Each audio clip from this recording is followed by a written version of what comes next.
So the first thing I wanted to talk about was I was like reviewing some of the stuff from I was looking at the video from yesterday, and there was like this board like King 6-7 or something, and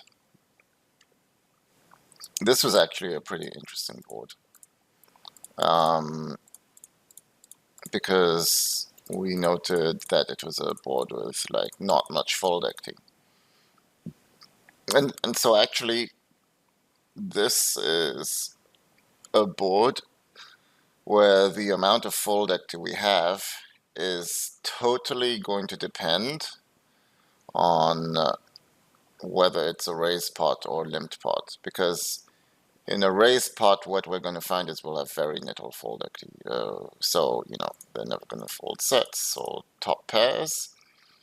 And if we're betting like half pot, they're probably not going to be betting folding middle pair or better. And well, they might be folding these eights and stuff. Yeah, they might be folding those. And like, I don't know about sixes. They don't have too many. Let's just say that they're gonna call like their ace-6, but they won't be calling their 9-6 and stuff. And about their draws, obviously calling flush draws and open-enders. And they will probably be calling 10-8, 10-9.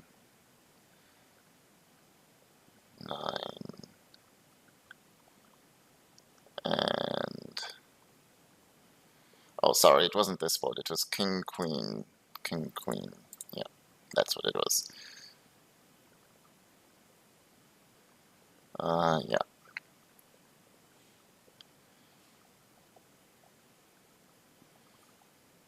And so they'll probably be folding these hands, though.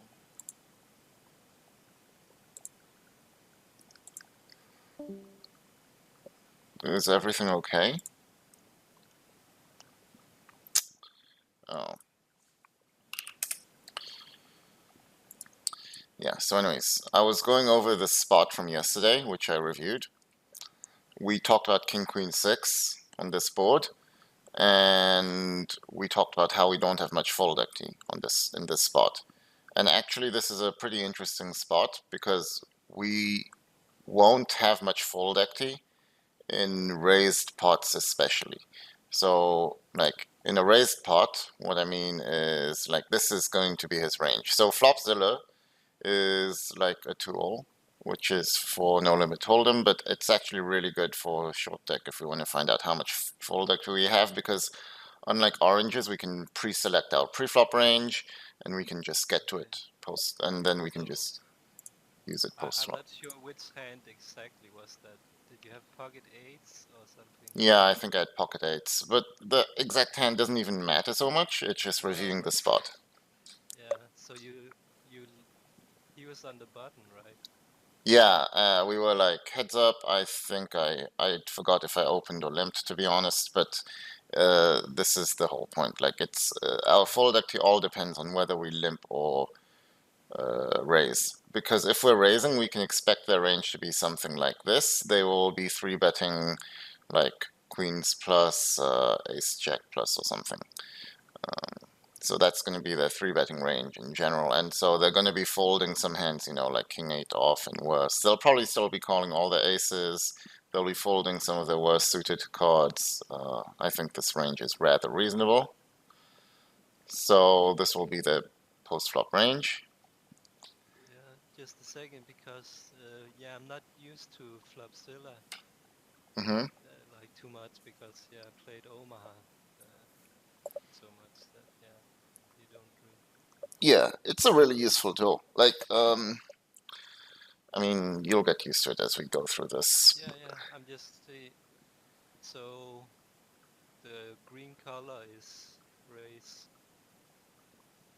What? No, this is, I just selected the preflop range right here. No, but you have some hands with like a Oh, these are green on the button. frequencies. So like King Queen, he might sometimes be calling, he might sometimes be 3-betting. That's what I mean. Okay.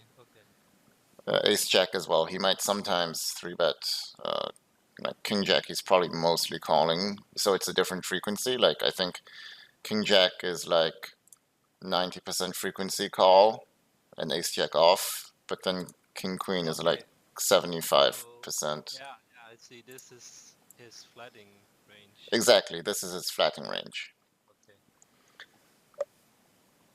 Um, yeah, so this is his flatting range, and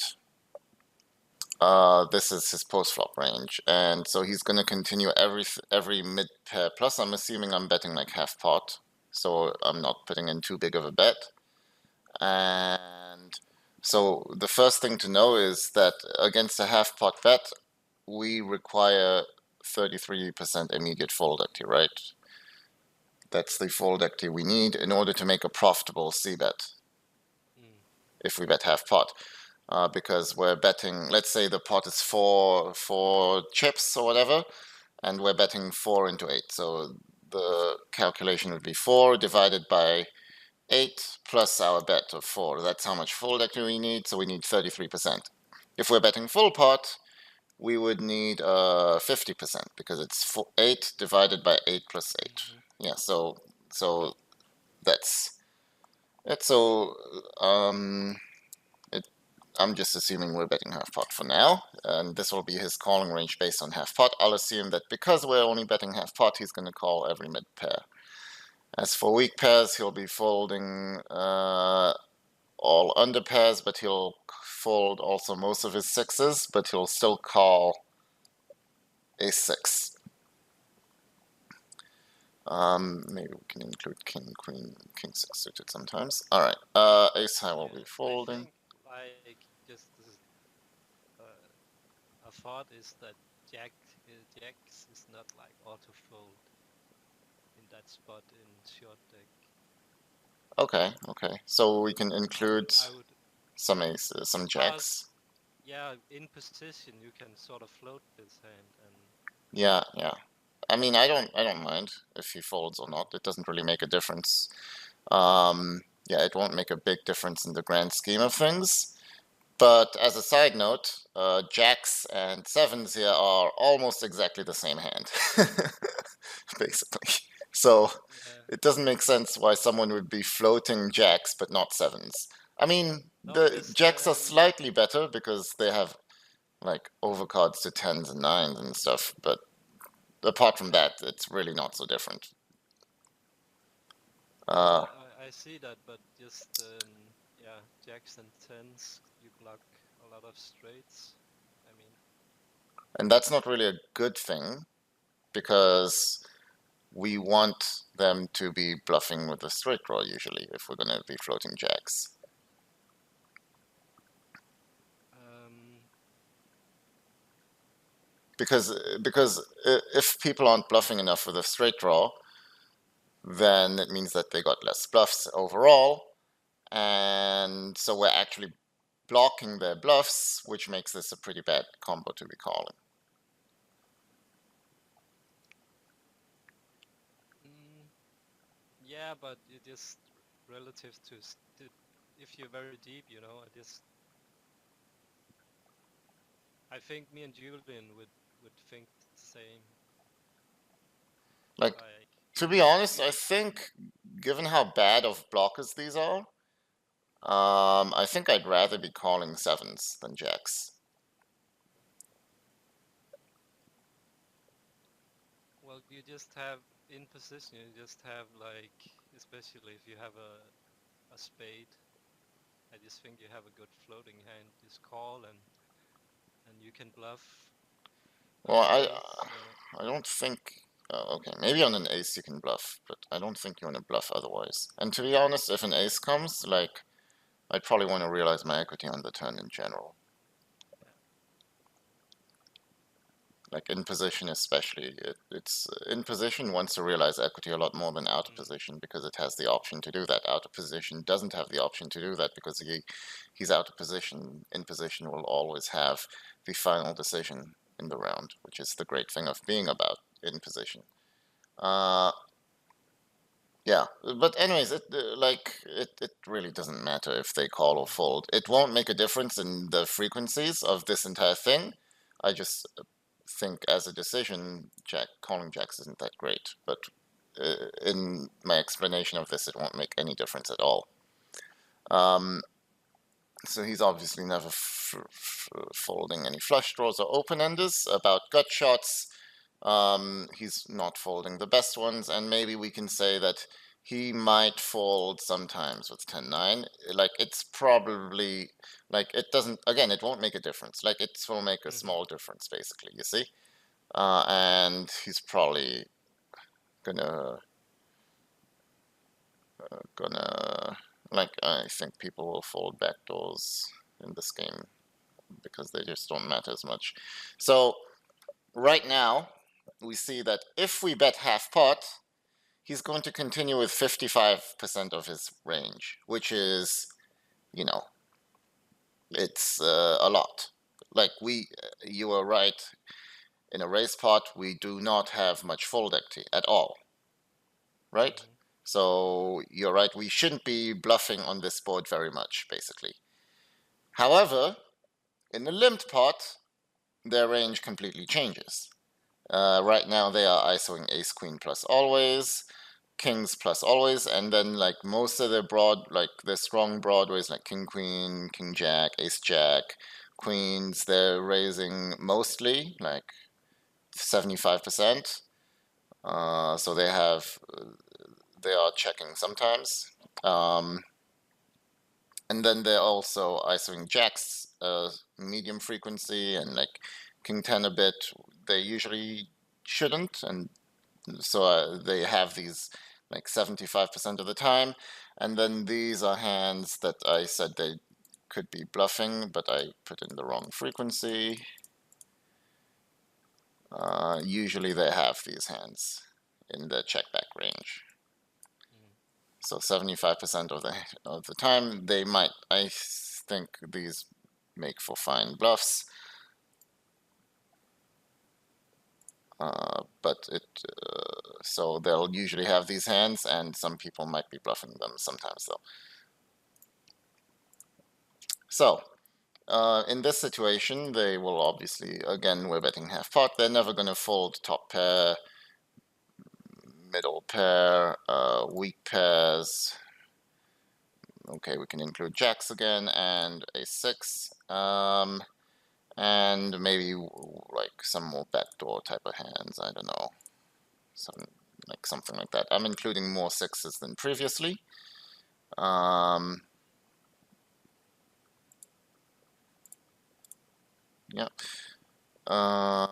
Ace high will fold. Flush draws will never fold. Open enders will never fold. About gut shots. Maybe again if we just have the same ones as before.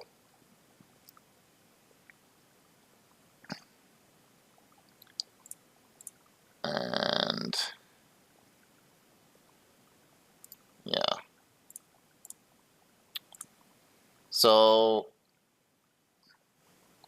in a limped pot, we see that we have about 45% fold equity, which still isn't so much. So in a limped pot also, we don't have too much fold equity.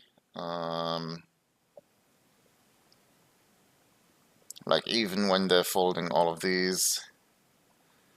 So yeah, I thought we might have some more fold equity here in a limp pot, but I guess that we don't. So this is so what we can conclude from this is that you are right. We shouldn't be c-betting these boards with a bluff too often. And actually, what it also means is if we do c-bet, I would probably want to go a much larger and much more polarizing sizing. So if I do c-bet here, I might rather go with a pot size bet. Yeah, makes sense. And if we go with a pot size bet, now all of a sudden we need them to fold 33% of the time. So they can fold more and it will still be fine. So we basically, if we bet pot, now they'll probably start folding all of their weak pairs. And even some of the mid pairs, they may sometimes start folding. So maybe they'll start folding like queen 9 or something. And then they'll start folding. Though we could, like, I don't know about gut shots. Maybe they'll start folding like Jack 9 off or something. So now our fold equity increases to 42%, but they're still calling too much. They're still calling like 10% too much, and yeah,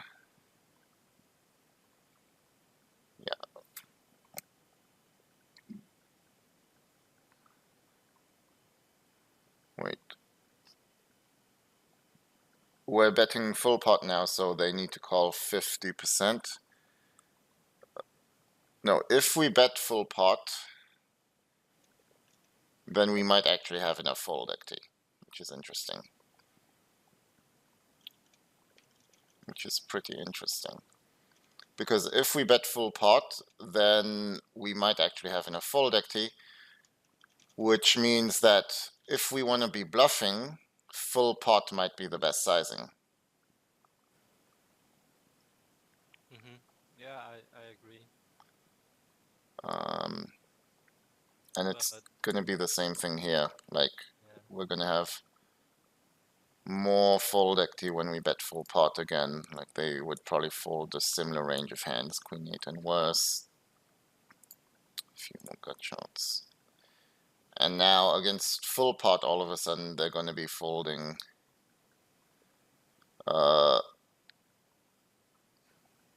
yeah, they're going to be folding almost 70% of the time in limp pots, which is really huge. So if we want to be bluffing, full pot would be a good sizing. And going back to half pot,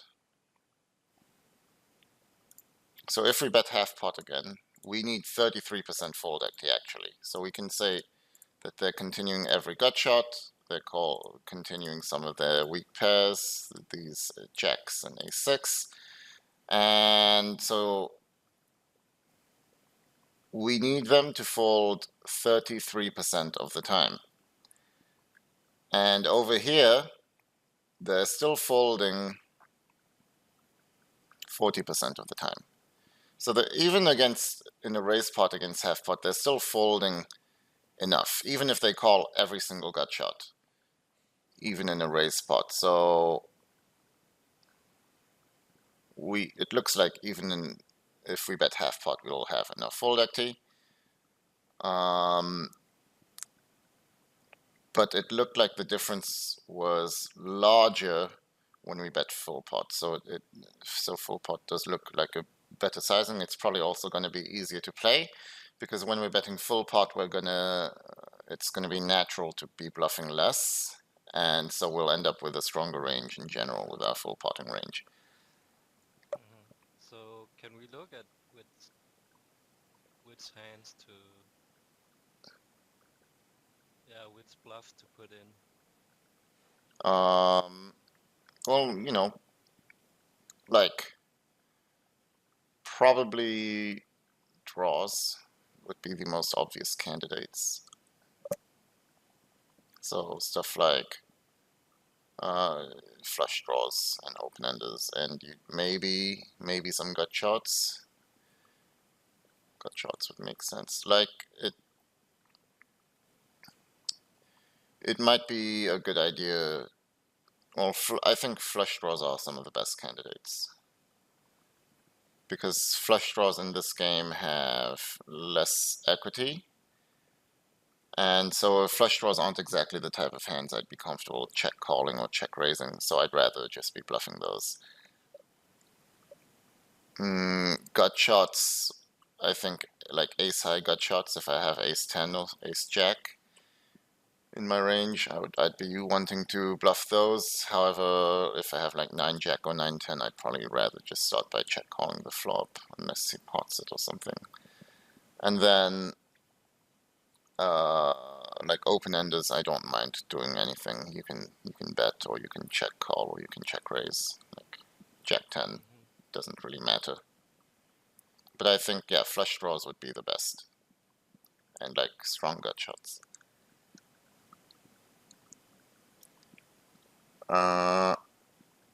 So going back to the limp pot,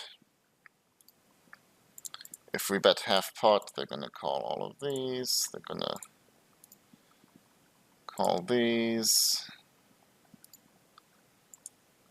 call these, and again, they'll, like in a limped pot, they'll be folding even more, actually, than in a raised pot because they have a weaker range, obviously.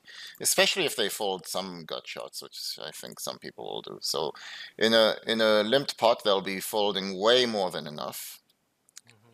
So I think what we want to do is develop our ranges so that in limped pots we bet half pot with our range.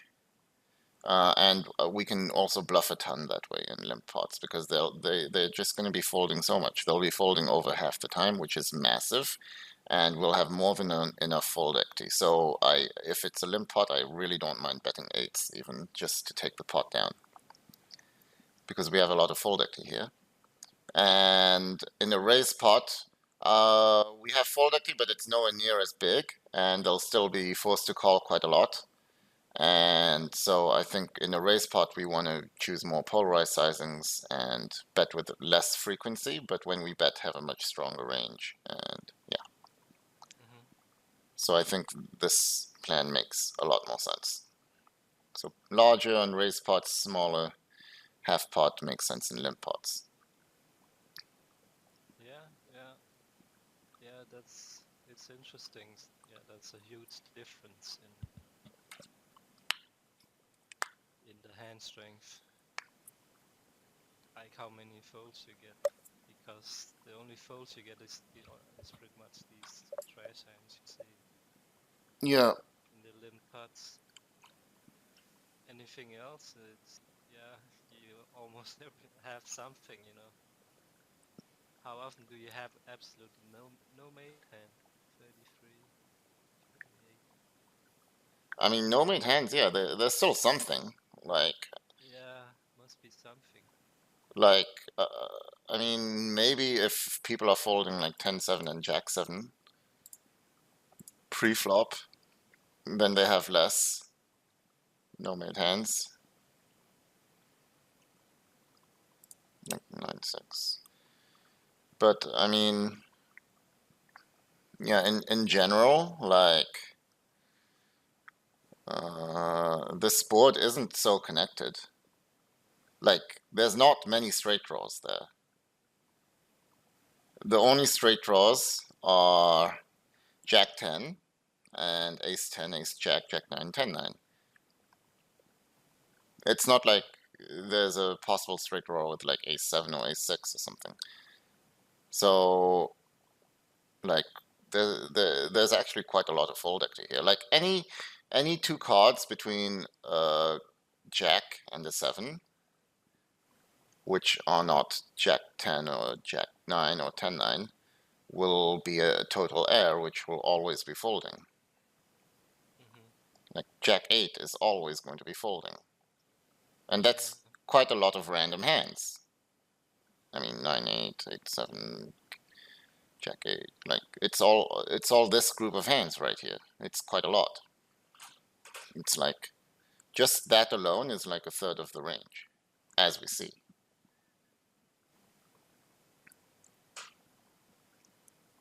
Yeah, I think about the actual hand is just in yeah, you you sort of bluffed with eights in that hand, right? Yeah, maybe. Yeah, yeah. And I forgot if it was a raised or limp pot. We can. It was a raised pot, so it was not the best play because it was raised. But if it was a limped pot, I would have liked it a lot, basically. Yeah, but yeah, shouldn't you always limp eights? Uh, why would you want to always limp eights? Um, well, that's I just used that a lot in like small pairs in limping range. Yeah. Well, I'd always limp eights from like earlier positions but we're heads up, and I'm on the cutoff, and like I want to steal the blinds sometimes, and I want to make sure that he's defending enough, because like if I'm only raising my strong hands, then what happens? It means that he should be overfolding if he is, so I'm not forcing him to make any mistakes if he's overfolding his button. And like I don't want my preflop range to be so like so see-through. Mm. We'll talk. No, that's I just it's an interesting point because position how is also so valuable. I just these small pairs. I just think if you raise them and you're out of position and Yeah, position is so valuable, and that's exactly why if he's folding preflop, then it's really good for us to make him fold preflop if we have pocket eights, because we want him to fold. So if we raise a very value heavy range, so let's go to oranges. So let's say we're here in oranges, and let's say we're just raising like top 50% or whatever, or like I don't know, top 30%. Let's say this is our raising range. Okay? mm-hmm. We're only raising tens plus, like suited broadways, jack 10 off, and ace 10 plus, and like queen jack, king jack off. So right now we're raising top 30% of hands, and like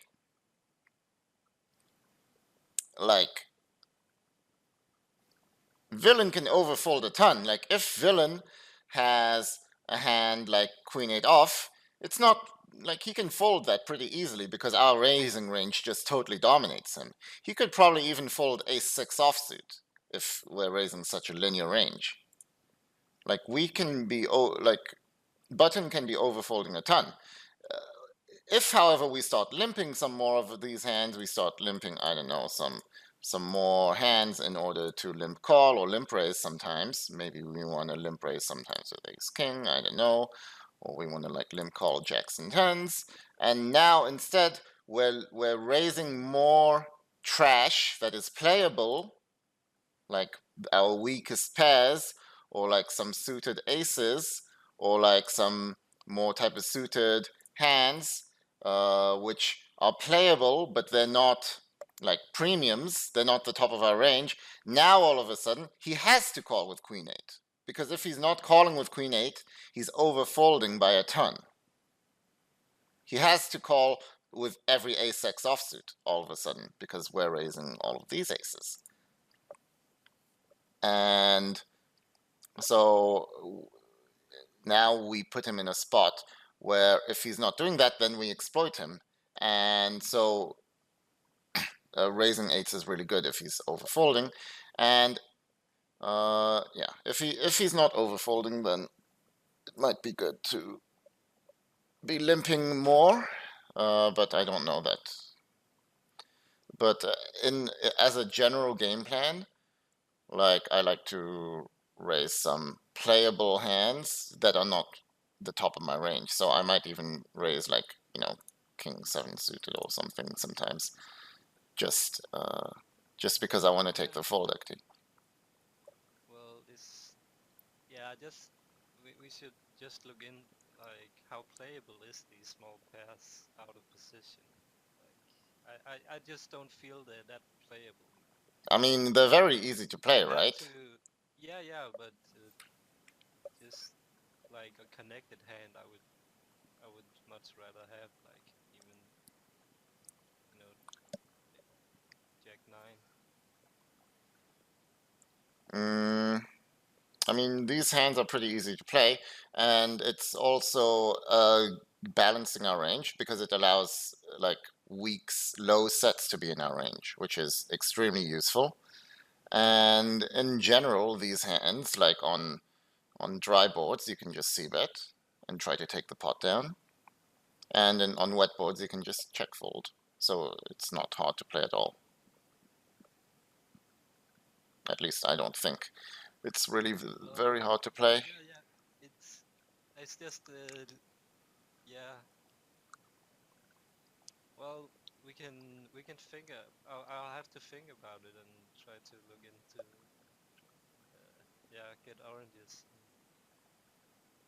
Yeah. I mean, Yeah, because I just feel like the playability of eights and sevens is it's just so trash out of position. Like you open and the button he defends a whole lot, and then there might be some dry flops, but there really isn't too many dry flops. this flop is dry.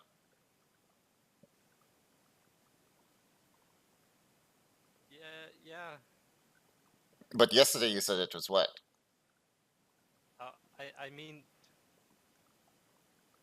it's like there's a flush draw. There's a lot of straight draws with but the Not dry spot. really. I just Like out of his range of continuing, uh, out of his continuing range, 15% of it is a draw. Well, is a flush draw or an open ender. Quite a bit of it is a gut shot. Like he's got a lot of gut shots. But flush draws will never be a very wide part of a continuing range in this game. mm, That's something important to note. But yeah, he does have a lot of gut shots. But gut shots are pretty weak.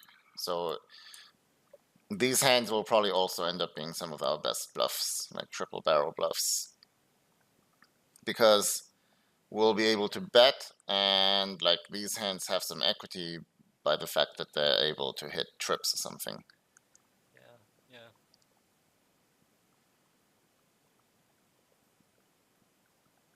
Yeah, but in general, I wouldn't try to have like a very see-through like raising range where I'm only raising No, the no. top of my range. I'm not saying that. I'm just I having played short deck. I just yeah. My intuition is that these pairs is just it's just so super hard to make money out of position. You know. Yeah, so we have to decide, will we make more money by raising them and he overfolds pre-flop or on the flop, or will we make more money by limping and he sees 100% of the flops, or he ISOs and we probably just limp fold? Like, I'm not going to limp call this out of position. And this is also the type of hand where I want to see a flop because I have the potential to hit a very strong hand. I have the potential to hit a set. Like, yeah, but I think you can depending on if he has a normal raise size. I know some people they don't over raise a lot in short deck yet. They just bet pot sometimes. You can yeah, bet if small. he's like raising like 4x or something, then yeah, obviously we can call. But like Mm, if he's raising a standard large size like 6x or 7x, I would struggle to mm, call these hands because like it's a lot better to play these hands when we raise pre-flop, when our pre-flop raising range is a lot stronger, and it's a lot better to play those hands post-flop that way rather than limp calling. Because when we limp call, then we're really fucked. Because we can't even see that. We have to like donk. And there's not going to be too many flops where we can donk, really. So it's going to be much harder to win pots post flop with these hands when we limp call than when we raise. So if I'm playing against someone who's ISOing a lot, and there's quite a lot of people who ISO a lot because they just view limping ranges as weak in general. They view limping ranges as this, mm. and if that's the situation, then I definitely would rather be raising these rather than limping these because yeah, it's just so hard to win if we have to limp call. If they check back a lot, then yeah, then limping these makes a lot of sense. Can I see if you can you select for these small pairs? I just want to see the statistics. Just if you What do you mean, like this? maybe you should. Is it original 6 plus. Oh, Should you change that? Okay.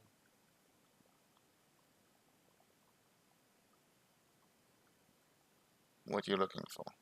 No, I'm just seeing like how often do you get a set? That's pretty. Yeah.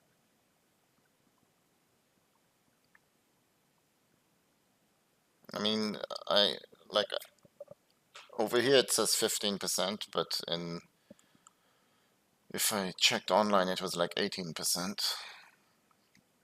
Like it doesn't matter too much. No, no, I'm just. Yeah.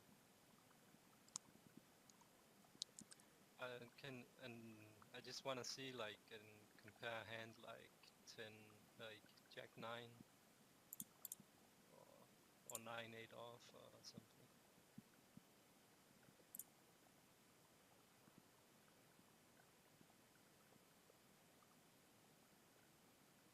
I'm not sure what you're looking for, to be honest. No, no, I'm just um no, I'm just wondering about these low pocket pairs.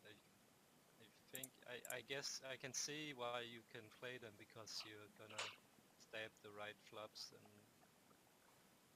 and so on. But I think it seems like a bit overvaluing them to be. Well, I wouldn't call it value, right? It's part of our it's part of our polarized raising range. It's Yeah, it's yeah, we're I raising weak can. hands that have some potential in order to Mm-hmm. keep on raising our strong hands all the time.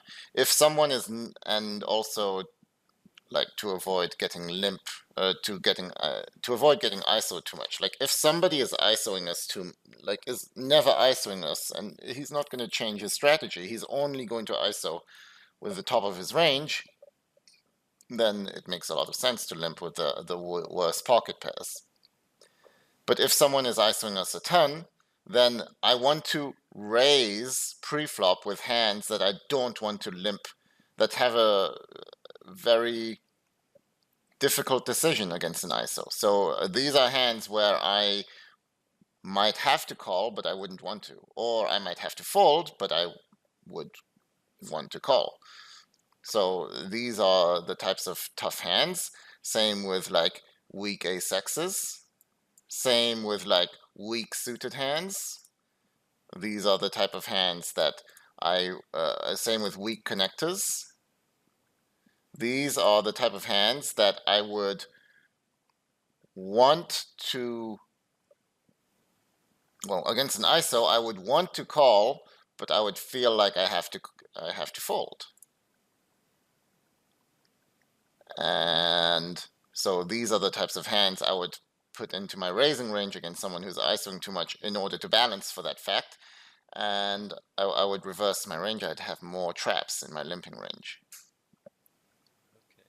Well, yeah, I see your point. I just when playing, I would feel if I was playing heads up and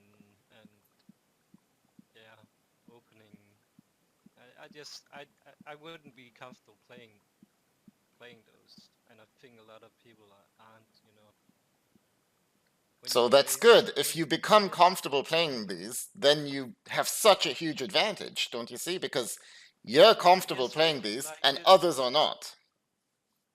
So then you know exactly what to do with these hands post flop, but then others don't. I And just think your opponent, his range is so wide and he has position and you can hit like you, I just don't know when you can decide correctly when to barrel, turn, and river, and you have so little showdown value. yeah, exactly. That's why you need to be good at the game. That's why you need to study. That's Yeah. why you need to like do this work. Because like I think raising this range, not always, but sometimes, and against the right people, Mhm. should be a part of your game. It should be correct as a part of your game. Like king nine off as well makes some sense to be raising. And I don't think we should have only a very Yeah, strong no, raising range. of course not, and that's yeah. Did you look at some under the gun play?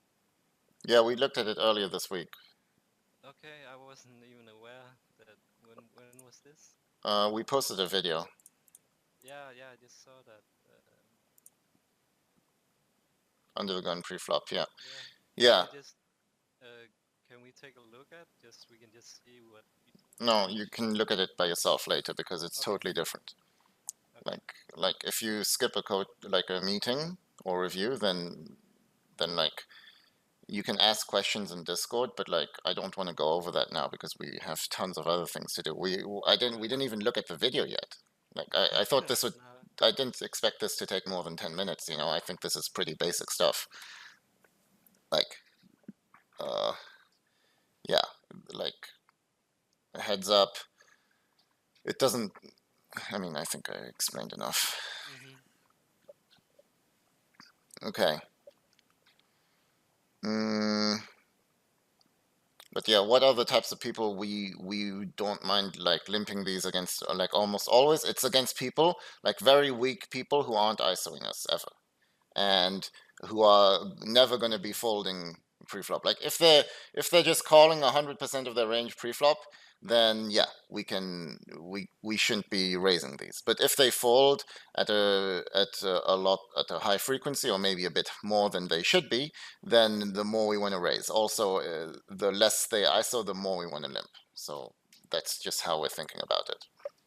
I'm not even using a HUD, but you get a feel for it in game when you play, basically. And we discussed this pretty well, so I think we can move on to the video. Yes. Okay, so we're at the same spot as yesterday.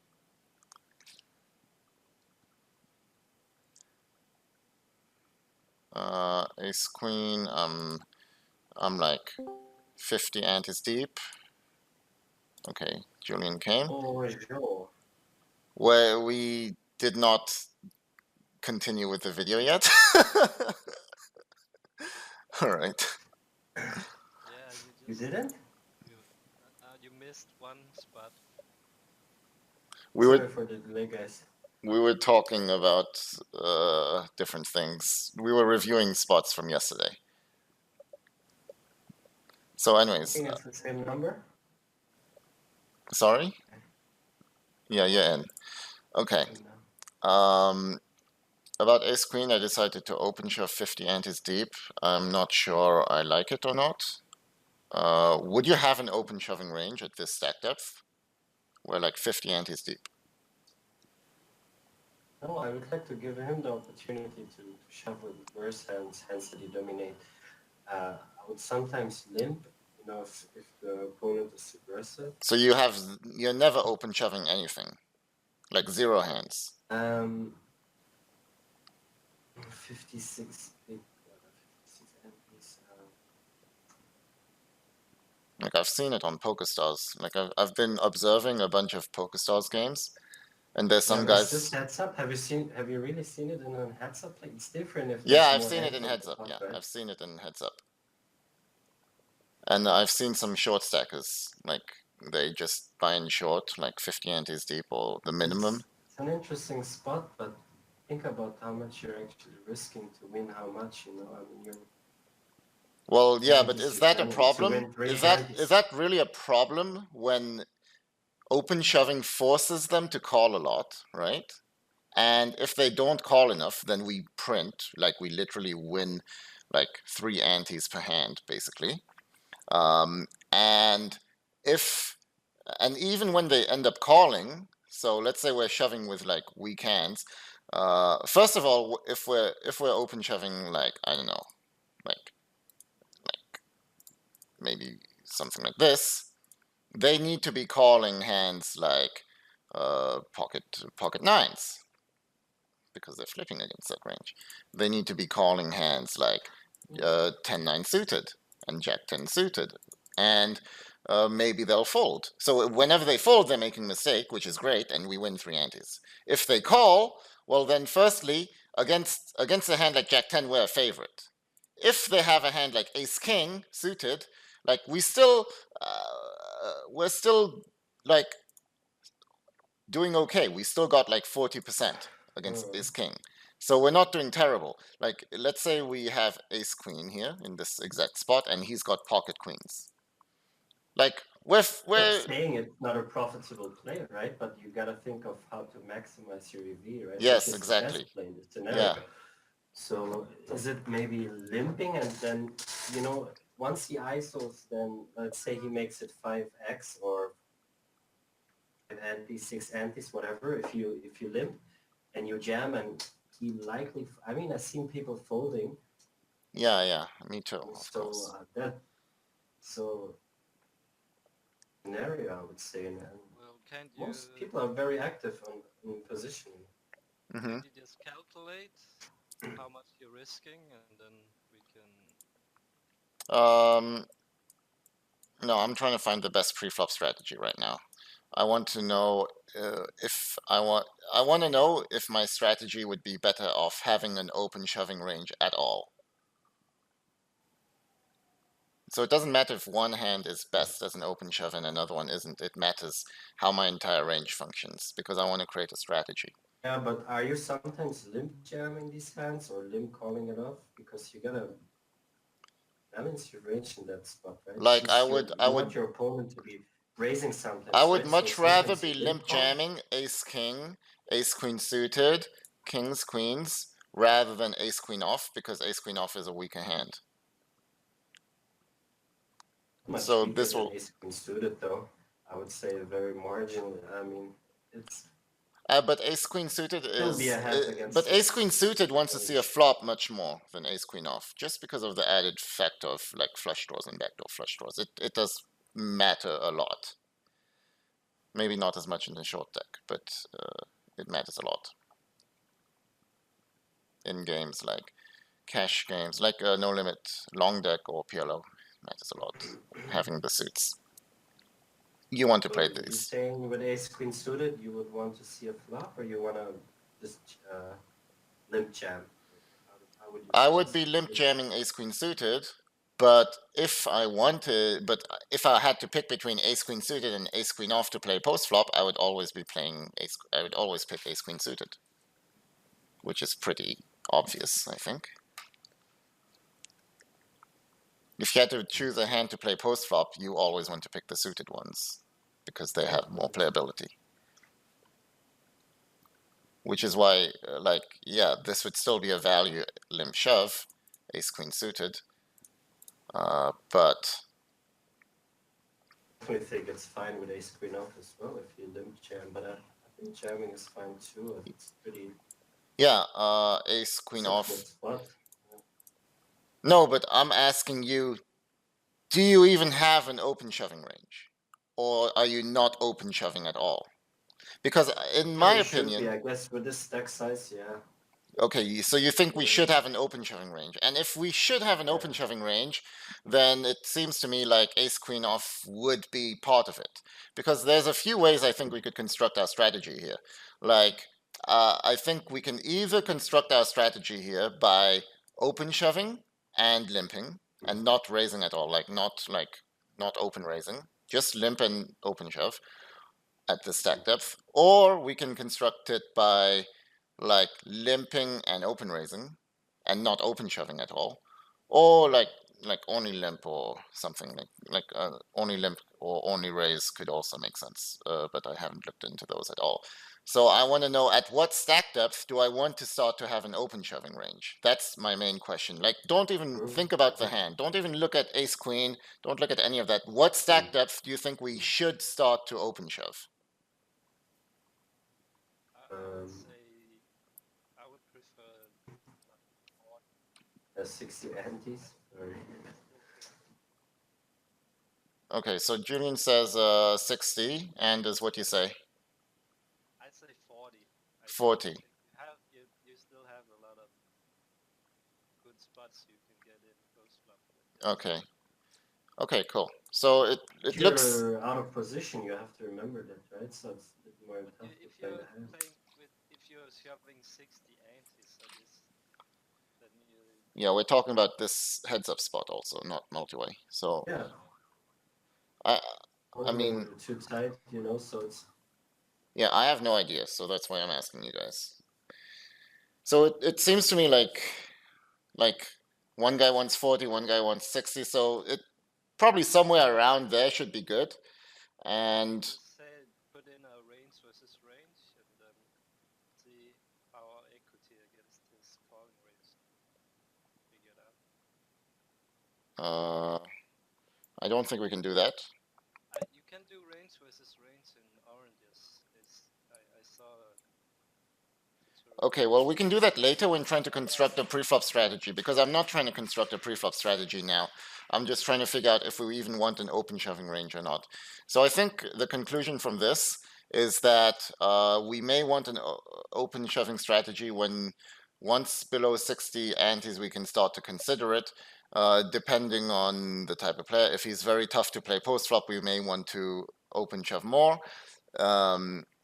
If he's like letting us see flops a ton, then we may rather just not open shove and just have a limping strategy. So I think we may want to adjust. And so against stronger players, I might want to open shove more. If he's calling us too wide with against the open shoves, if he's calling too much with like I don't know 9-8 suited or something, or like king 10 off or something random, then we probably want to open shove more. And so we want to adjust. But as a standard, I think if we're totally unknown, maybe we can say we can start at 50 antes as a standard. This doesn't mean that you don't have a. Well, you definitely have a limping range, but also a raising range, right? But does it mean you either limp or you shove? I think it would be way too difficult to balance having like 3 ranges. I mean, probably GTO is doing it, but I wouldn't want to try doing that. Okay. Because like let's say I'm open shoving like this or whatever. I don't know. And then what do I raise? Do I raise all of these only? And then I limp only the weak hands? Doesn't seem very good to me. Because then every time I limp, he can just ISO me. Right now, my limping range is protected because I have a lot of strong hands in my limping range. Like I have all of these strong hands, so he can't exactly take advantage of it. You see? Yeah, somewhere around 50 then, I guess, if there's no. Yeah. So I think with 60 you can still raise. Okay, so once below 60, I wouldn't have a raising range at all. Or like, as soon as I start to have an open shoving range, I wouldn't have a raising range at all. That's the best way to put it. As soon as I start to have an open shoving range, we shouldn't have a raising range at all. That's the best way to put it. Okay, anyways, let's move on. We can talk about how to construct the preflop range later when we talk about theory. Right now, we're not trying to do too much theory.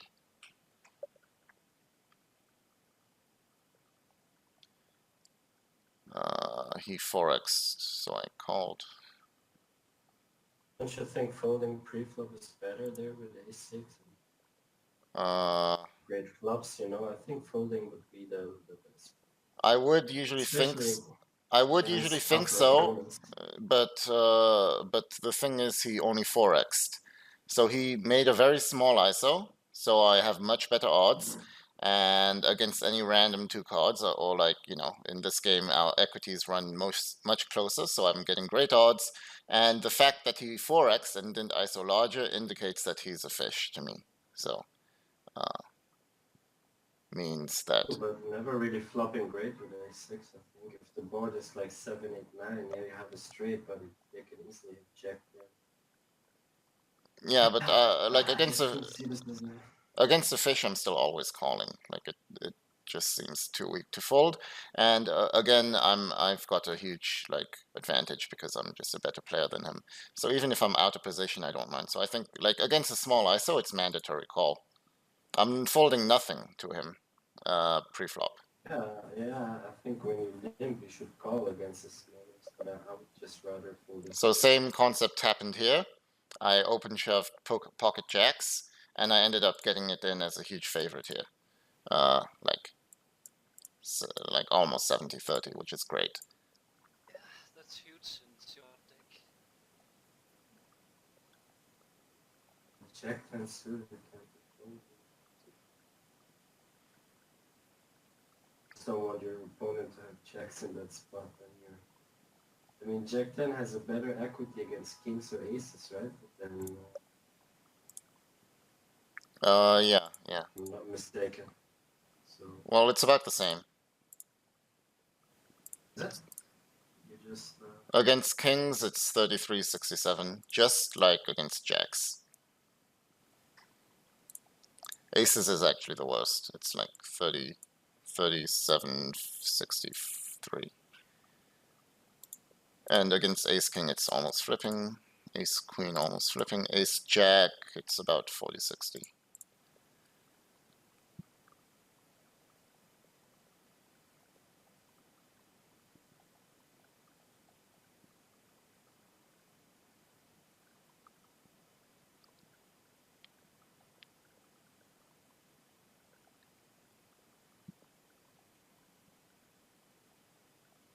Okay, slow player.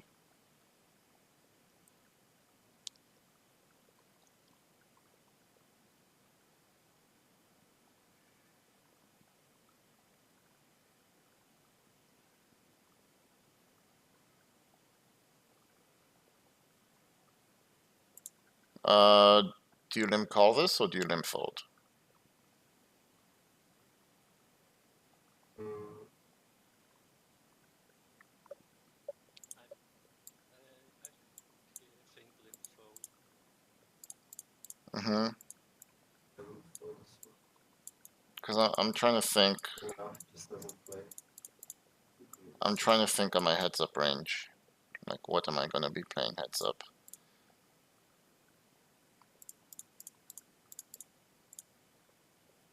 Like, we should be playing a ton heads up, obviously. And so if I'm limp folding a7, am I folding too much or not? That's the question. So we've got 67, and we're going to be open raising some hands, so the hands will be the strongest ones in general. And maybe, as you saw, some polarized ones, who knows? You should be limping that as well, right? So, What? you know, it should be bell. I mean, you aces, kings, queens. I mean, all these strong hands. Yeah, sometimes. But in general, we should be raising them for value. It's pretty obvious that raising should be the play much more often than not. So in general, we'll be raising these.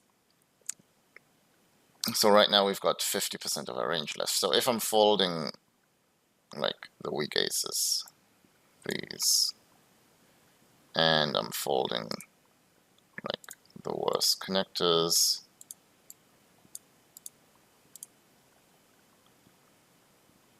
yeah, it seems like this can make it into our limp folding range. Yeah. Also, this with a7, yeah, it has a lot of equity against yeah his range, but I just don't see like how to retain that. Yeah, not much playability. Not at Yeah. all if you think about it. And when you hit Okay, yeah. No, you're when correct. you Like, hit we don't want to spend too much time going over one spot because it's just like wasting time. But yeah, I just wanted to see if it's a good fold or a good call. And it's pretty obviously fine to be folding because we're over calling right now. We're folding too much of our range.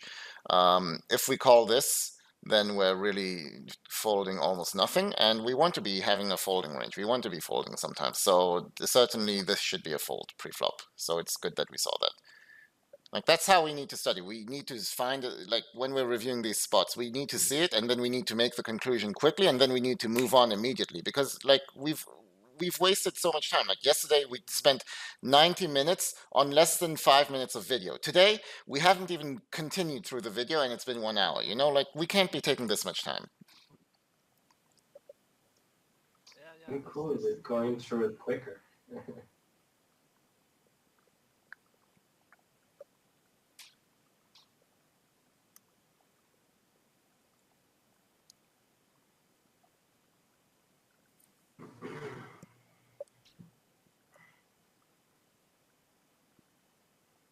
Like I could spend like 10 days talking about this one video, but it's like we want to be efficient also. Okay, seems like a standard check here. I mean, weak check with decent backdoors. Here I'm not folding anything against 4x. Defender definitely checking.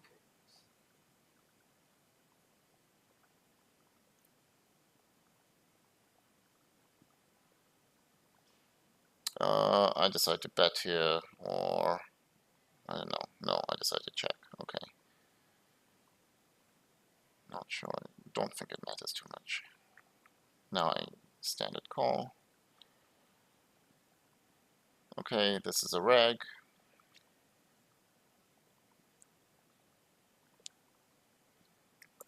He's shoving, so I think I can fold. Because his range becomes much stronger, I would have probably ended up calling if he bet like half pot or something. What? You want to say something? I just think he's has a jack here, so you can. I just don't think he has. Well, if he has a jack, then good for him, because he also has a few queens. He also has a few pocket aces, a few pocket kings. So definitely we shouldn't be calling here with every single jack. We probably Well, he GTO. can also. But he can like if you think about it, he can just if he knows that, then he can just exploit.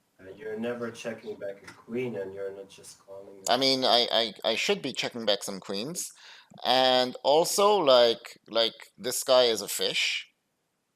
This guy is definitely 100% a fish because he's 4x in preflop.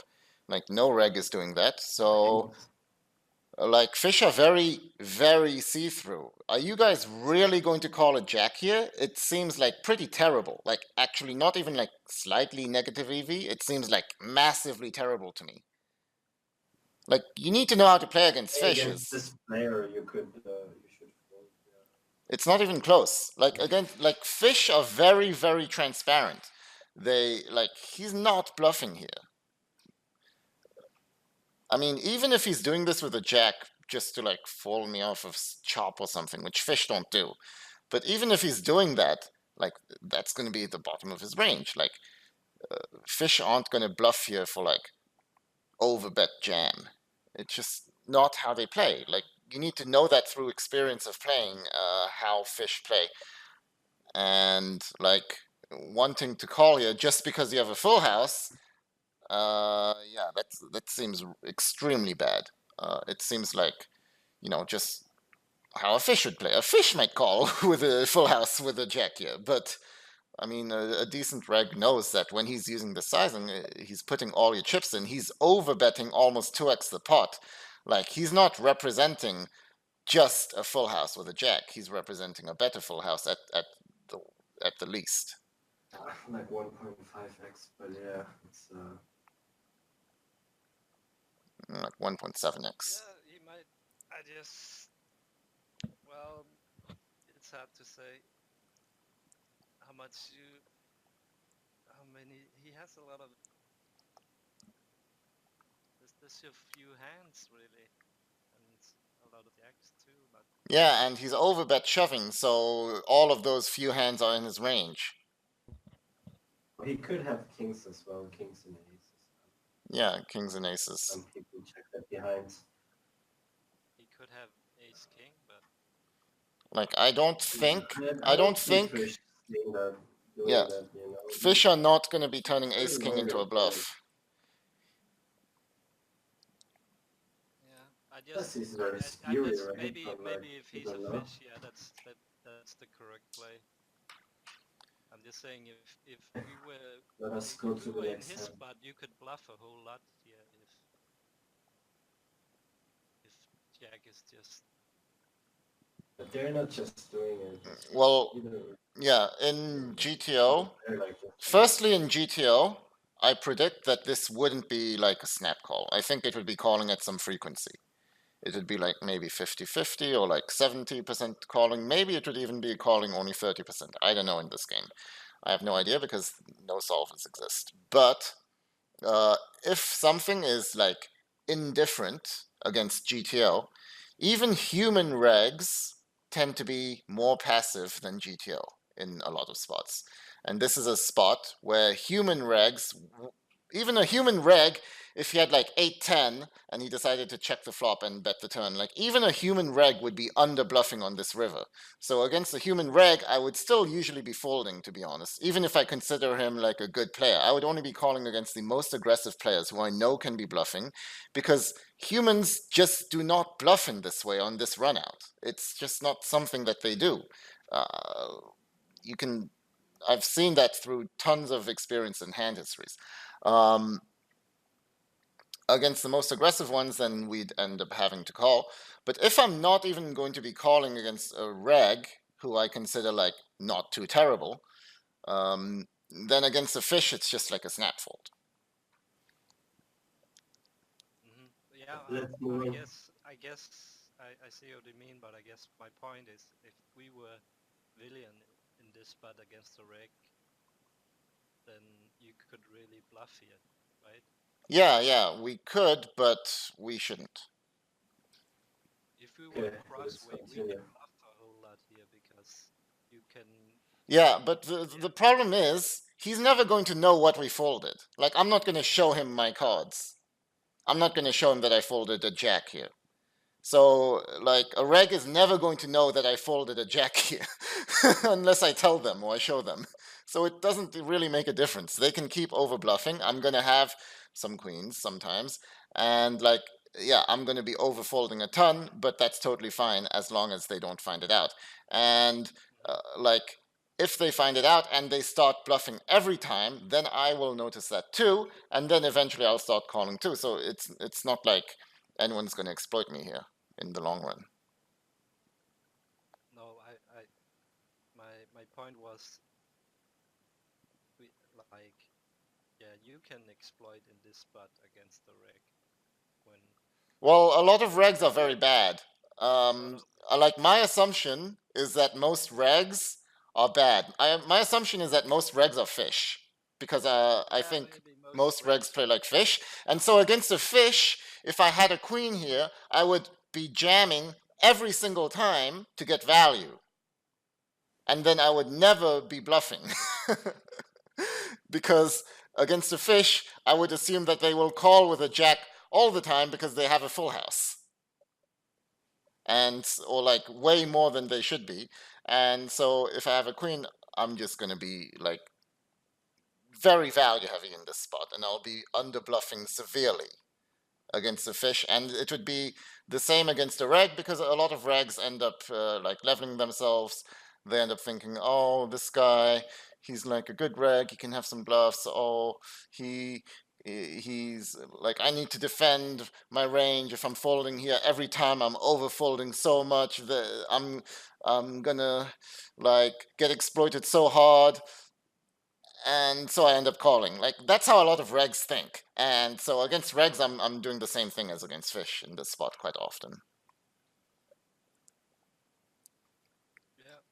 Let's move on. It's a bit too long again for a hand like this. Okay, let's move on. Okay, so here I limped. Yeah, betting makes sense. Okay, here we're 40 antes deep. So I guess I'm jamming. Far, I rarely see you limping good hands. Have you limped good hands in this video yet? I limped queen jack. Have to check now. But Queen jack is not that great. I mean, like premium hands. yeah, in general, I want to be under limping my premium hands because they want to get value by raising, by building the pot pre-flop. Playing 8 there is pretty terrible, I think. Well, yeah, exactly. That's why open shoving is really great, because he wouldn't be ISOing this hand, but he can be calling this. Well, if he's calling, he's definitely overvaluing it. So why wouldn't he be raising it? Why wouldn't he be Because ISOing it? no. Like he's a fish, and he's gonna check back because he So wants to play you're the trying hand. to say what the fish would do? Yes, I But the know what. fish could be raising eights there, so on the spot. Yeah, I don't know. I don't know. I don't think fish will be raising his eights. Like I think I know how fish play very well. Yeah, Even but then there's so many different kinds of fish too. There's passive fish, there's aggressive fish. yeah, exactly. But it's about having a general idea of the population, the general population idea, and like the general population is too passive. They're loose and passive. That's how they play in general. And so what that means is that against aggression, they will be calling a lot. They will be calling, but they will not be bluffing enough, and they will not be aggressive enough. Also, they will not be thin value betting enough on like rivers in some spots, for example, and this would be like a very thin ISO if he did it. So I don't think that he would be ISOing for thin value, but he sees pocket eights. He thinks, oh, it's a nice pocket pair. I like my hand. I'm gonna go all in with it, but I'm not gonna shove myself. Like, so that's his thought process, and that's the thought process of fish in general. It's a very standard play by him to call. I mean, from a fish's point of view, this is extremely standard by them. Like, I expect them to call this. This is why I'm open shoving and not limping. Like, I'm exploiting him. I mean, he's clearly a fish, so I put that fish tag on him, like mentally at least, and I know how to play against fish. Like they're loose passive, they call too much against aggression. I would be under bluffing and betting too much for value. Yeah, pretty straightforward.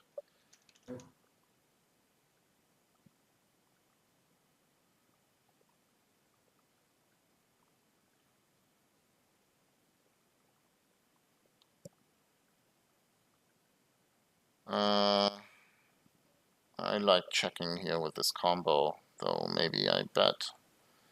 I decide to bet just because the board hits my range. I'm not the biggest fan, to be honest. It doesn't matter too much. But yeah, I think I should check. Definitely checking the turn. And here this board definitely hits my range, so I'm gonna bet this.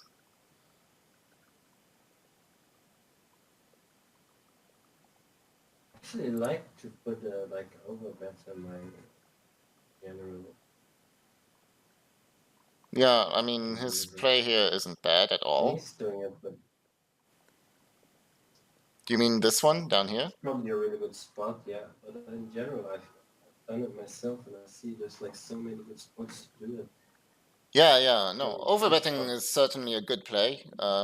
You want to know when to do it and when it's. he could definitely have like King 10 and Queen 10. I mean, he should be playing with those guys. 9-10, he could certainly have. Yeah. 8-9. 8-9 is actually. 8-9 is an open ended. Yeah. 6 goes straight, so. Like he should be like this guy's a reg, but I do believe he's like a bit too much on the passive side and not aggressive enough. But I'm not sure about that yet. But like I like his play. But generally, when people overbet, they have it more often than not, to be honest. So I think he's going to have a 7 or better too often compared to a bluff again. Just as I was saying, so I'm going to be overfolding here, but with this hand, it's a clear fold. You could consider calling maybe like ace 10 or ace 8 sometimes. That's the bottom of our range. Definitely. And here I hit a full house, so I guess I end up calling. But you see, I'm not snap calling. I'm not like happy because he's potting it. Like it's usually not a bluff.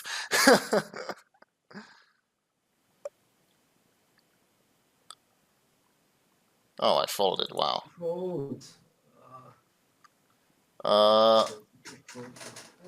Yeah, I guess, like, you see, I'm just extremely solid in these spots, but I don't mind. I think I like calling is totally fine. But yeah, this is a spot, for example, where if I'm folding, it's very exploitable, unlike the previous one. And I would not want to be exploitable against a reg. But if we Go the look, top board there. yeah, but if we look at the action, it went check check. No, I bet the flop. So he's checking.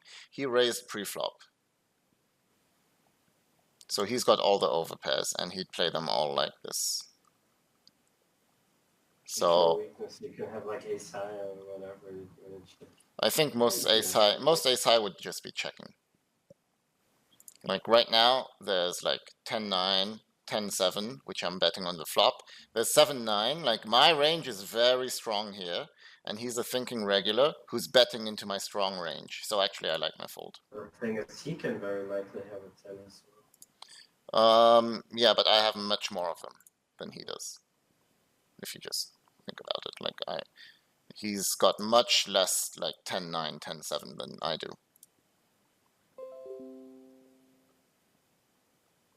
So I actually really like my fold here.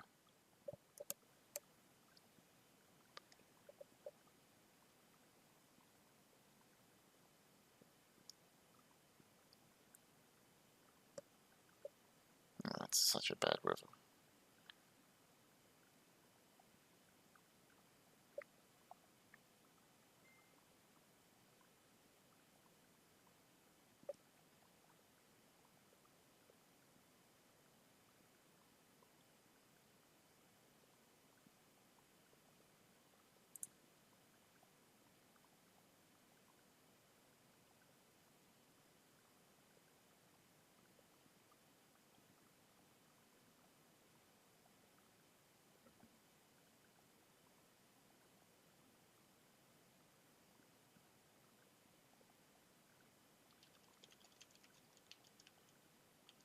Like on this bottom right here, we don't have too much experience playing, and he seems to be more on the aggro side. I don't hate check raising this flop, but the thing is I have so few sixes in my range.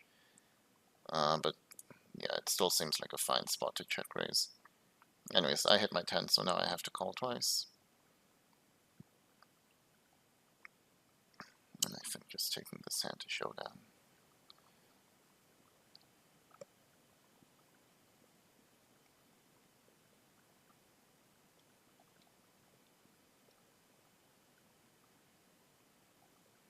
This guy seems aggro, so I decide to 3-bet for value.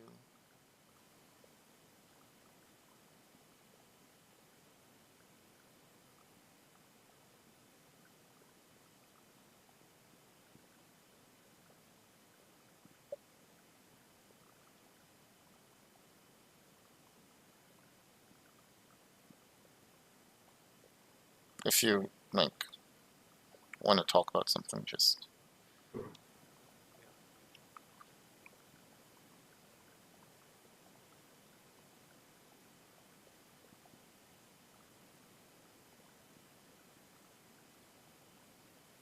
so as discussed, this ace-7 should be a fold.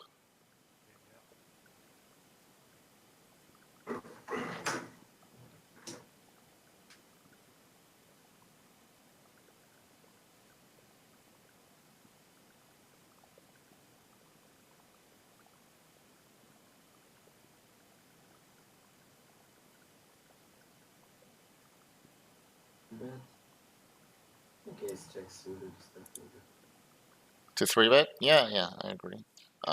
Sometimes I do it, sometimes I don't. I'm not. It's kind of like borderline for me.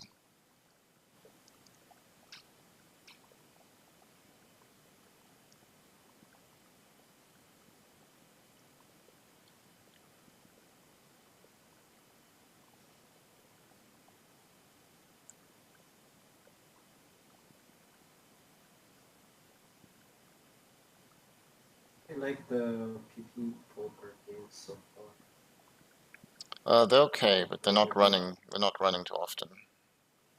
But yeah, I like it quite a lot.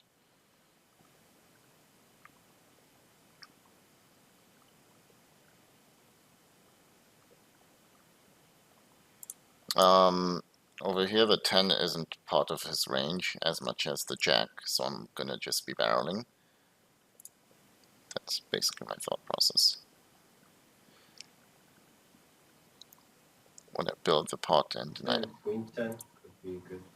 Yeah, but that's a very small part of his range compared to jacks. Like, he's not going to be calling other 10s, like 10-9 or worse. And he's got less of them in preflop too.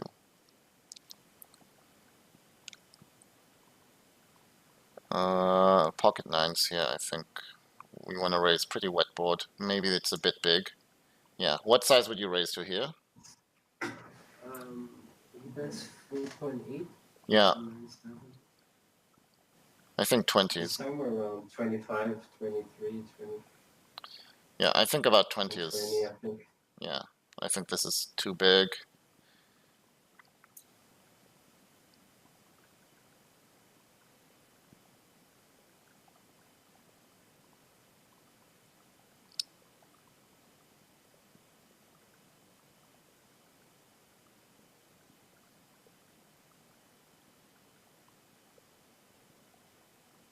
Okay, so I'm short stacked on this table.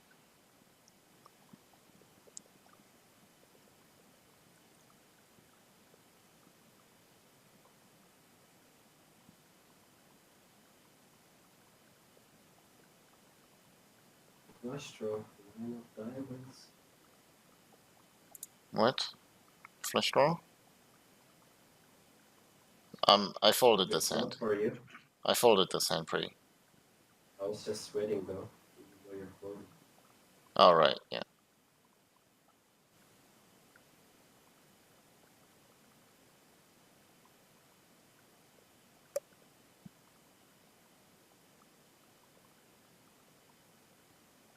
Not a bad spot to check against an aggressive opponent. You mean with Jack 10? Give him some room to stab, right? I mean, this guy seems very active and like over betting.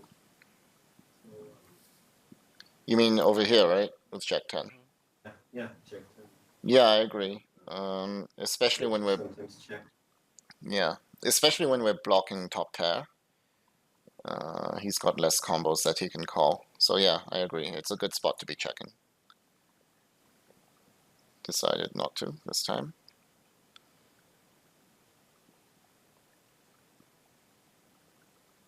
Check calling my 2-pair here instead of... I think I would jam Jack 10 with the stack size. Really strong. I mean, pretty much anything. Yeah, so if we get 2 or 3 calls, then we're going to be in a good spot because this hand does really well multi-way.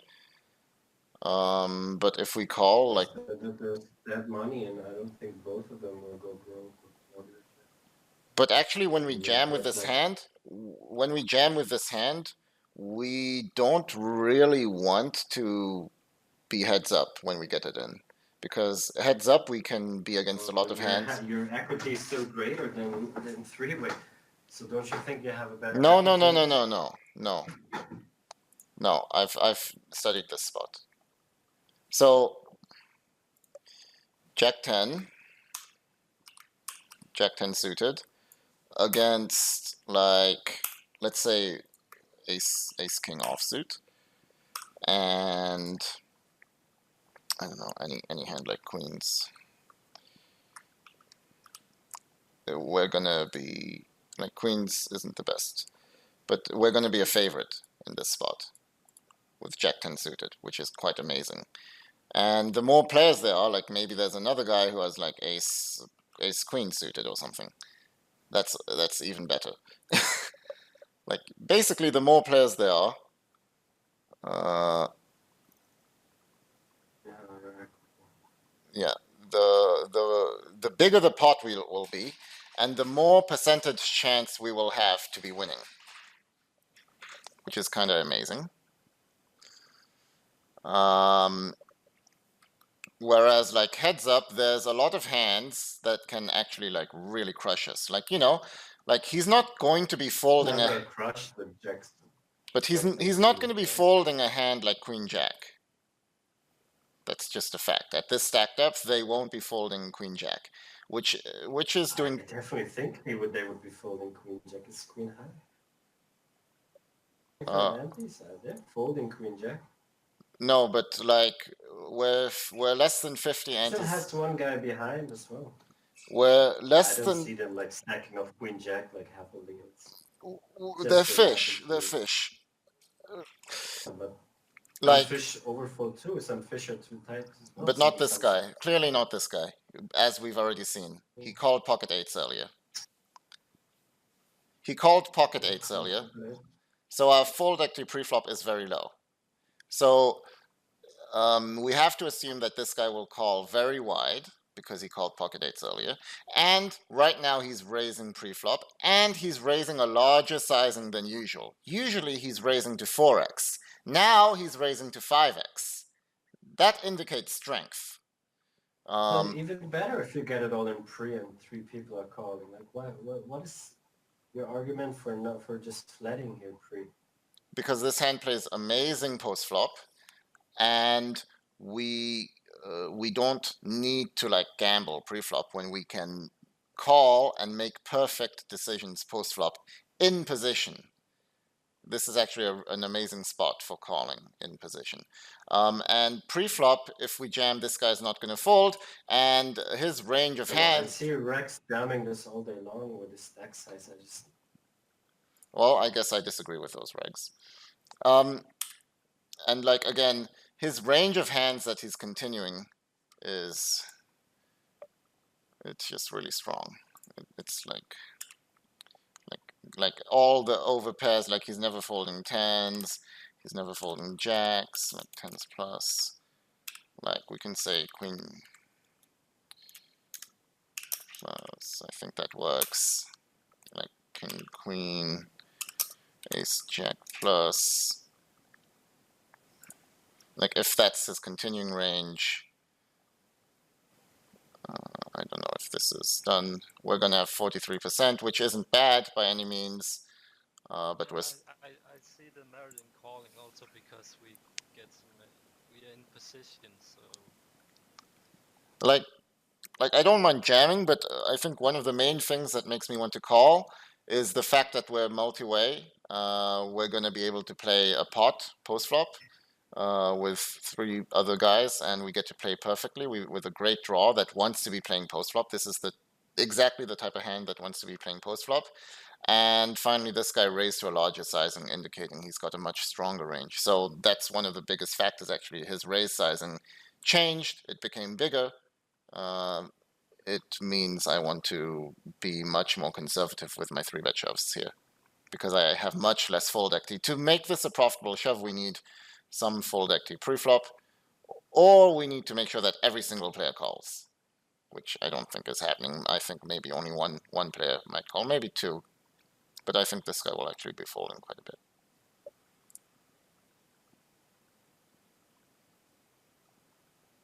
Okay, that's a great flop, where we can get the money in now.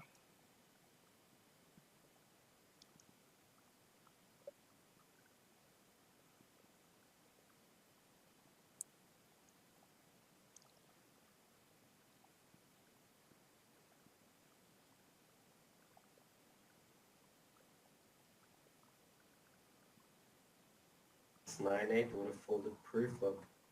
Yeah, 9-8 probably would have, but we dominated it pre, so that doesn't matter. I mean, what happens, like what his hand doesn't matter. Oh, but you guys see that there's like 11 antes dead money, you know? No, but never fold. He would have folded. This player would have folded, but this crossway would not have. That's my entire point. Yeah, and so you get it all in with 11 antes dead money, dead. Yeah, except the fact that this guy's never folding is really bad, because like there's a lot of hands that dominate us. So I still hate calling or jamming. Like I would rather call, because again, this guy's not folding. Like that's a big factor, and he raised to a larger sizing pre-flop.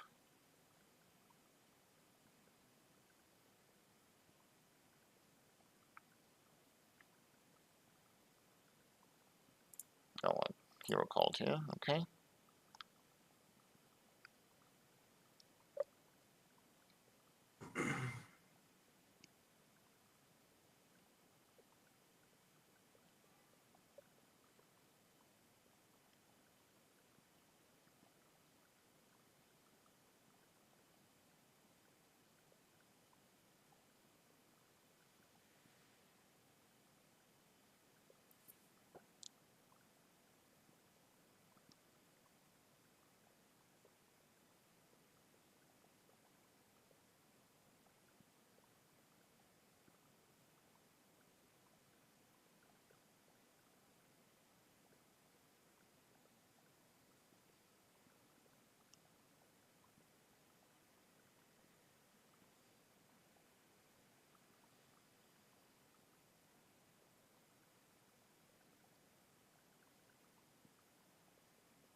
Monkey River.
What do you think of this shove? Like I limp called pre, and then I check jammed. I like it much rather prefer a hand like Queen Jack, Jack 10, and 10. Isn't good enough against this. Mm-hmm.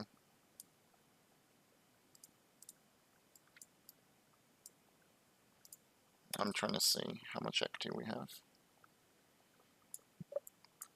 So I got. If he's c-betting a board like this, he definitely is not doing this with like obviously like ace queen. I don't think he could do that on 6, 8, 9, 2 clubs. Yeah. Like Jack 10 is a favorite. Probably calling a lot of the times. Like against pocket, against overpairs, I'm basically flipping, which is really good. He could have a worse 9 than me sometimes, which is obviously great. Could have like Jack 9, 10, 9.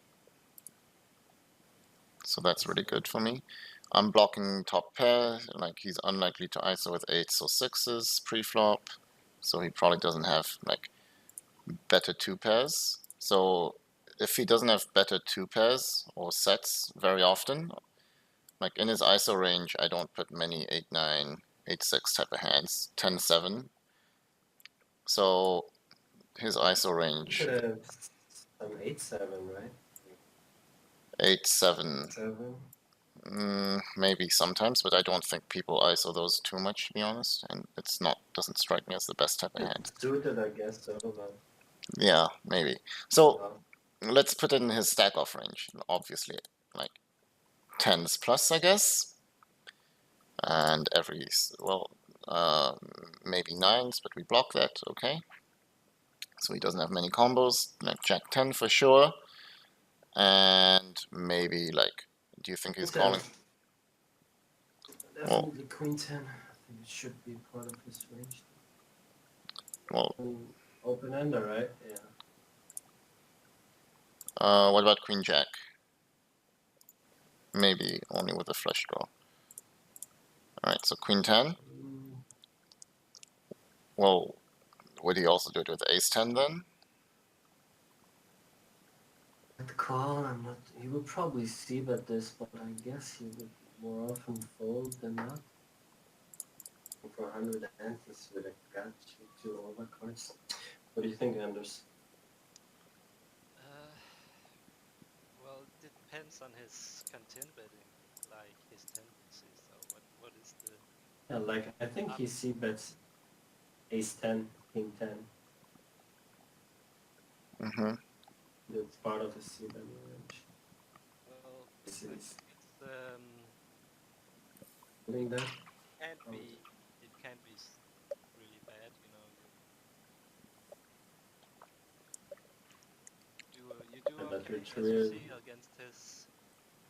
The best play, right? Is it called? Is it jammed? Well, you can't really call, so. Why can't you call?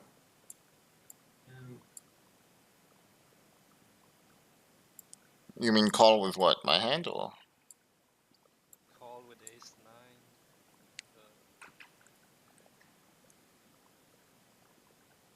9. Yeah, calling doesn't seem too appealing because lots of bad turns and rivers will come. Like, even on an ace, I'm not happy. And right now against his range, I got 43. This is against his stacking off range, by the way, not against his entire c-betting range. So this is against his stack off range. I didn't even include Queen 9 or Jack 9. I said he'd fold those. But if we include those, we're basically flipping. But against his stacking off range, I am a slight favorite. I mean, a slight dog, like 43% dog, which is not too bad, and it's not including the fact that he could be folding a lot. Like he might be folding Queen 10 sometimes, which is great for us. So if he's folding some of these hands sometimes, then it makes it even more of a profitable shove. And on this board, I probably want to shove like a lot of draws too, like Jack 10, Queen 10, stuff like that. I think Queen 10 will always call because it's an open-ender. Yeah, you're right.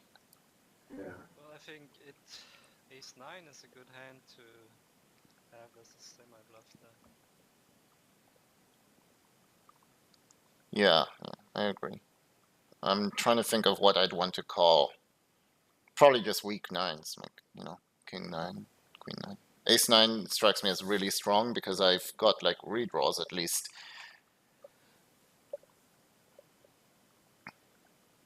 So like even if I'm up against an overpair, like I've still got outs to like an ace, a 9, a 6, I mean a 7. So seems okay.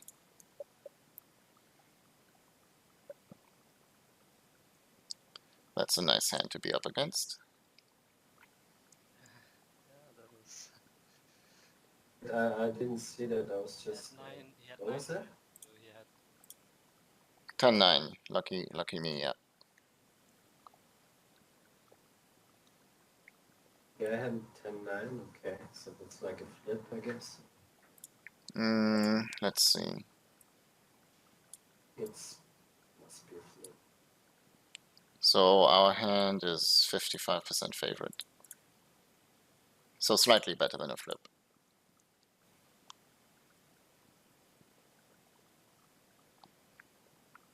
So over here on the bottom right, I decided to check back the flop because my kick is pretty weak, but at the same time I have an overcard to the board, so it's less vulnerable because if a jack comes, that's fine for me. And so I feel like this is one of the best combos to be checking back because it's like a weak kicker, but with not too vulnerable. So it's going to allow me to call a lot of turns. And on the turn, he's probing into me, and this guy strikes me as quite aggressive, and he's like probing too much, and he's probing a lot with like some equity hands. So actually, I decide to like kind of raise for thin value and protection on the turn now in order to check back on the rivers so that I don't need to like face a probe and barrel, because I'm not going to feel comfortable calling if he decides to barrel on the river, which is why right now I'm putting in a raise in order to make him play very honestly against me, basically, or like force him to do some kamikaze bluffs, because that's how he should be reacting. He should be raising very thin against my raise, but I don't think he'll do that. Like, he should be raising very wide against me, against this play. What do you think? It went limp ISO pre-flop, right? I think I ISO'd him, yeah. Yeah.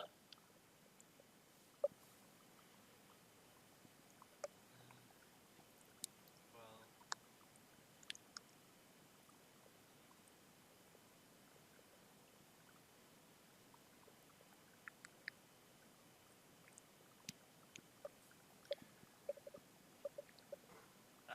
if I was playing, I would just flat here.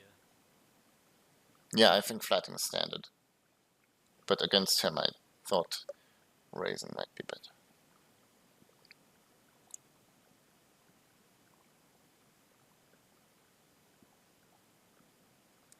And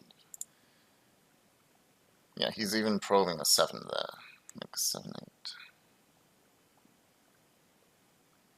Like, he's probing a lot of hands that he shouldn't be, as we see. So, what did he have? He had 7, 8 here. He was probing 7, 8. So easy check for me. And as we see, when someone is probing too much, like this guy obviously is, because I'm pretty sure 7, 8 should not be probing. There's not much reason for it. It can be put into the check calling range. If I see someone probing too much, then I want to be raising much more in general. Like, that's the counter adjustment to make. So I like that adjustment.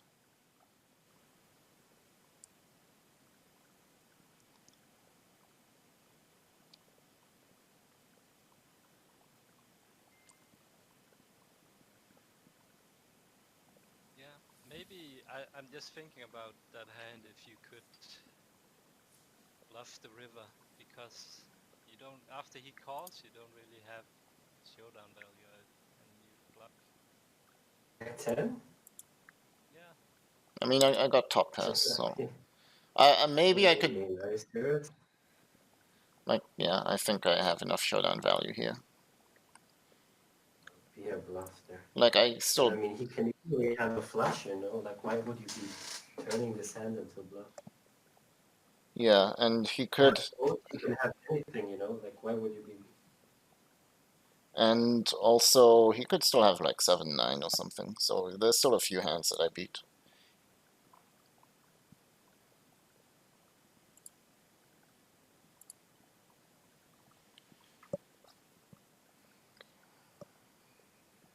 I swing. No, I'm checking. Okay.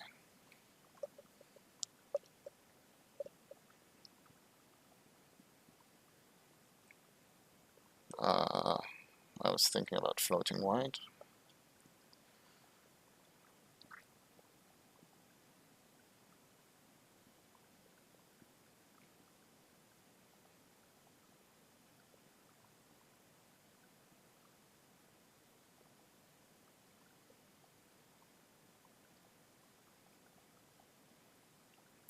I think I called this one.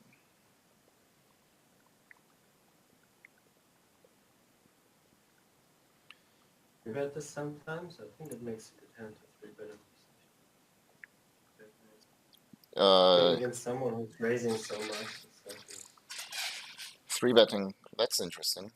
Yeah, I think maybe we could talk about that in our pre-flop strategy, where we talk about adjustments later. That sounds interesting. I didn't think about it.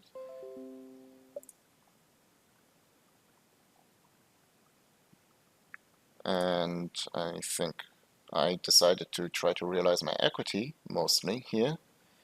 But now, on the river, we could have a lot of king 10 and king jack played this way, so I think we could Jack 10 possibly. Maybe go for some, makes a decent bluffing spot.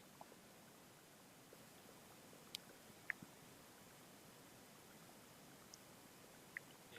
Can we wrap it up in Yeah, 5 minutes? sure. Let's find one more hand then. At least we went through more of the video today. We can try and finish it next week, I guess. Here he's... Sometimes limp raise and heads up play, because I haven't seen you do it. I haven't really gotten a Right. hand. Yeah, I haven't gotten a hand to limp raise much yet. Like, this isn't the type of hand I want to limp raise, really. I mean, it's probably not too bad, but yeah. Could be, but then with sacrifice jamming, I think you can fold once you limp raise. Yeah, I don't hate limp raising.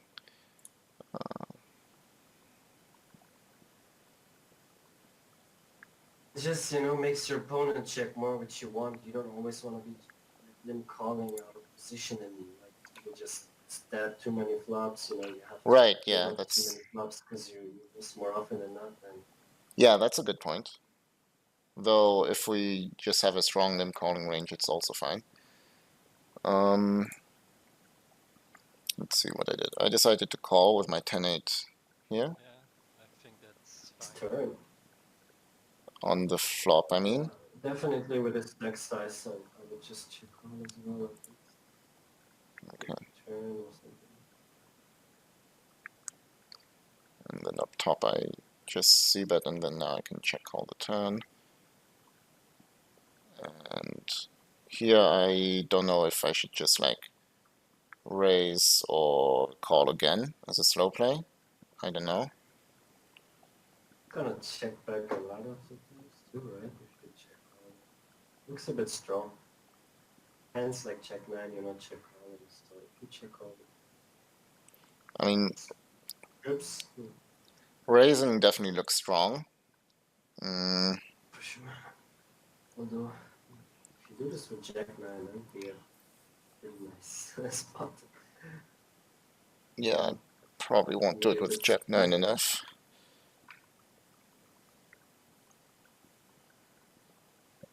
So, I don't know. I think I'm almost never bluffing here, so if he knows that, then he should be folding very wide. I think it is a spot where it does make a lot of sense to be calling again and let him bluff, especially if he's like more on the aggro side. Yeah, he looks like he was bluffing. But at the same time, I wouldn't expect him to barrel many rivers. Yeah. If he's the type of player to just, if he's not folding, He's so aggro, so easily, active, you could just, I would do that against someone I know he's just gonna stack off. You should just call against this guy though. Yeah. So against him, would you rather call? He's barreling with Jack 9 or Queen Jack. I mean, Queen Jack is probably a good hand to barrel, which is still an open-ended straight draw. Yeah. It's a river, right? If he hits his whatever straight draw or gut shot, so he will still get it all in. But he might fold those hands. Yeah, but like it's only going to be better for us to call than raise in this spot if he keeps on bluffing with like Queen Jack or Jack 9 sometimes, because or if he hits, right? Then you might fold this now, but if he hits the river, he's obviously gonna jam. yeah, but right now we can still get some value from an ace sometimes if he thinks we're bluffing, or we can still get some value from an 8, and we... Very unlikely. Yeah, unlikely if he has an 8, but like if he has an 8, he's probably never folding, at least. And if he has like Queen Jack or Jack 9, and he's jamming that on the river too, right? An 8, so it's not like you're missing out value on the river. Yeah, that's true. Maybe a 9. Yeah, but if he has like Queen Jack or Jack 9,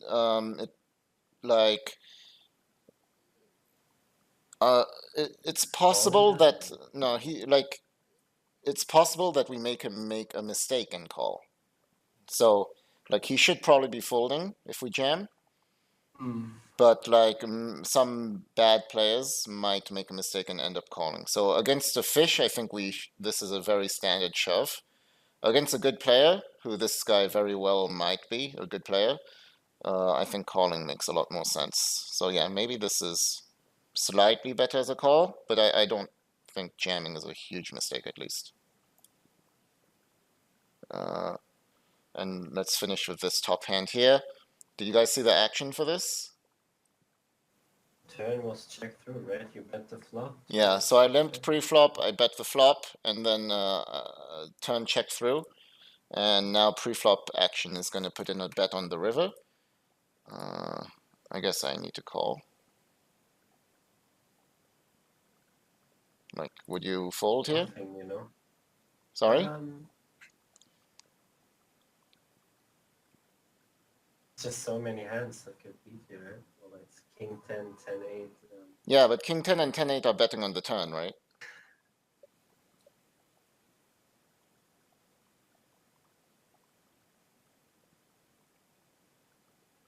Usually king 10 and 10, 8 are betting on the turn, so I feel like this is almost the top of my range. And he doesn't have too many hands like 10, 7 that he's going to call the flop. Like, he doesn't have too many 7s that 7, 8. 7, 8, 10, 7, yeah. That's about it, right? Yeah, so like... Checking 9, 7 on the turn. I think this is a kind of mandatory call spot, and then for fun just jams, which is really weird. I don't know what he's doing this with, but okay, I guess. It's like they sandwich you. Yeah. Okay, that I hate that play by him. Like his play makes no sense to me. Yeah, Like, he's not dropping much, you know, checking river. And then... yeah. Okay. He has the blocker, so it's interesting. Yeah, but I mean, like I don't. Action in a tough spot with 7, 8 or 10, 7, right? What is he gonna do there? Yeah, but why would anyone like check to him after the turn check through? Like, if he wants to get value, I think he should just be betting in general. He knows that this guy is very stabby, which he is, so he checked it. Like he would maybe do this with king 10 as well. I mean, I don't think so. I think if he had king 10, he'd just be betting, basically. So I really dislike his play. Yeah. Okay. So anyways, I guess we can end on this hand. And yeah, let's just finish this next week.